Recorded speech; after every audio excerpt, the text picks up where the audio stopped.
చిన్నప్పుడు మా అమ్మని ఏదో అలా చేస్తే మీ నాన్న వచ్చినాక చెప్తాను నీ పెళ్ళి అయిపోద్దని. నీ పెళ్లి చేస్తాను. పెళ్లి అయిందంటే అర్థం ఏంటంటే సమస్తమునకు కుదురుబాటు అనమాట.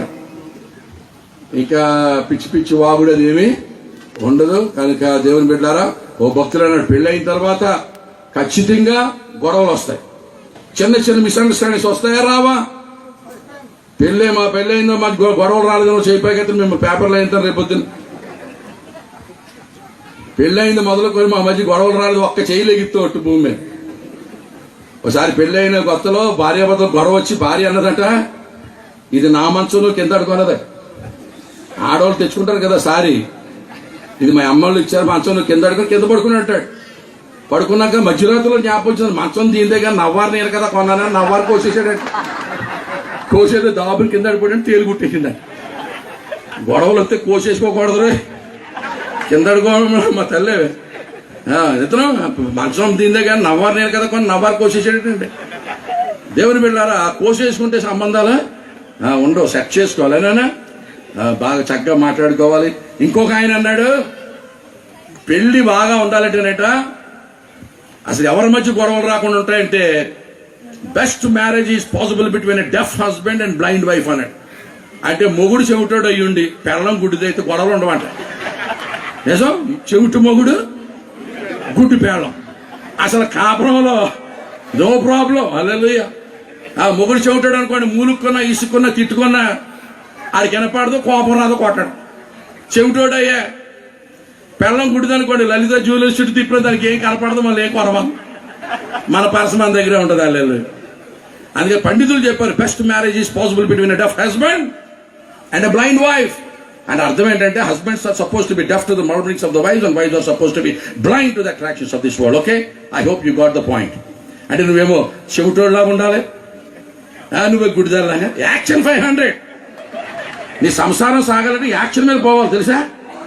కొంత యాక్షన్ అవసరం అండి దేవుని బిడ్డలారా. కనుక సంసారంలో అలా నువ్వు చెవిటోళ్ళలాగా యాక్ట్ చేయి, పాపేమో గుడిదలాగా యాక్ట్ చేస్తుంది, గొడవలేమి ఉండవు.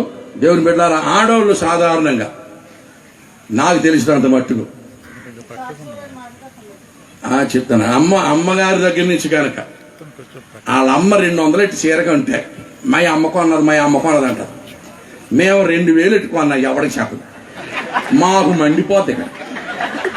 వాళ్ళ అమ్మ కొన్న చీర నీటిలో తడిపితే మళ్ళీ గజం కొట్ట అయిపోతాయి. దాన్ని మా అమ్మ ఎట్టి మా మండిపోతాడండి ఇక్కడ. మరి దేవుని యాటిట్యూడ్ నాకు తెలియదు. దేవుని బిడ్డలారా, వాళ్ళ అమ్మోళ్ళు వచ్చారంటే మంచం మీద ఎక్కించేస్తారు. మన దరిపోళ్ళు వస్తే బయటే ఏమండి, ఆ చెప్పులు ఎక్కడ ఉంటాయి, బ్యాగులు ఎక్కడ ఉంటాయి, బయట గదిలో ఉంటాయి. అది వాళ్ళ అమ్మగారు వాళ్ళు అనుకోండి, అన్ని లోపలికి. అమ్మా మరి నువ్వేం చేస్తావో తెల్లే. కోడలంటే మోడలు తెలుసండి, కోడలంటే మోడల్ అనమాట. మాదిరిగా ఉండాలి, ఒకరినొకరు గణపరుచుకోవాలి. పెళ్లిలో ఎప్పుడు సక్సెస్ అవ్వాలంటే అంట రోజు కూడా భర్త భార్యని you are good looking, you look good, you cook good అనాలంట. నువ్వు చాలా అందంగా ఉంటావు అన్నట్టు. అమెరికాలో రూల్ ఉందంట తెలుసా మీకు? పొద్దున్నే లేచి భర్త టీ చేసి పట్టుకొచ్చి భార్యతో అనాలట, honey you are very beautiful అనాలట. నువ్వు చాలా అందంగా ఉంటావు అన్నాడు. ఏ రోజు అనకపోయినా రోజు కేసంట, గొడవ అంట. అందుకని భర్తలో పొద్దున్నే లేచి భార్యని హనీ హనీ హనీ నా తేనె తక్కారిపోతాం అనాలట.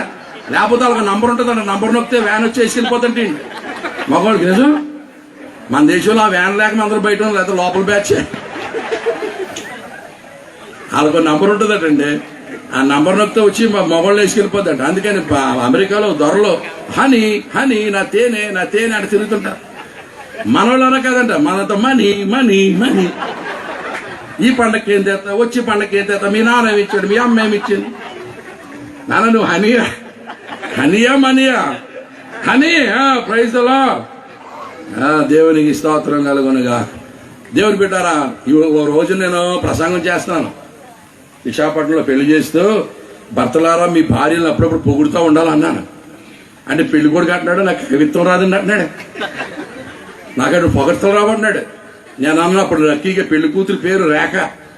నేను అన్నాను, నువ్వు కవిత్వం రాబోదు పని చేయరా, బాగా తయారైనప్పుడు రేఖ నువ్వు కేక అని సరిపోతా. రేఖ నువ్వు కేక, దాని పెద్ద కవిత్వం అక్కర్లా.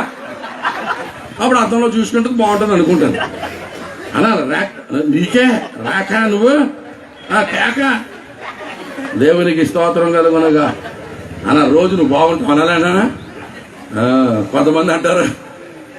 దేవుని మీద ఇంకో విషయం చెప్పనా, భార్యాభర్తల మధ్య సంబంధం బాగుండాలంటేనట, భర్త ఏమో ఏమన్నా తెలుసండి, ఇంగ్లీష్లో ఒక, మరి మీకు అర్థమవుతుందో లేదో, ఇంగ్లీష్లో ఒక థియరీ ఉంది. Husbands must speak beyond their capacity and wives must settle below their capacity. చెప్పండి, ఇంకో జన్మెత్తాలి మీకు వందన.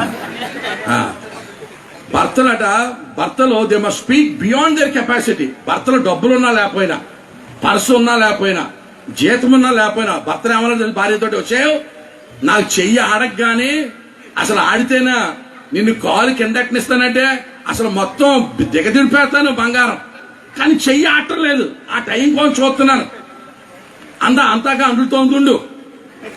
ఎప్పుడో రోజు వస్తుంది. అల్లలు ఏమనాలే, ఎప్పుడో రోజు వస్తుంది.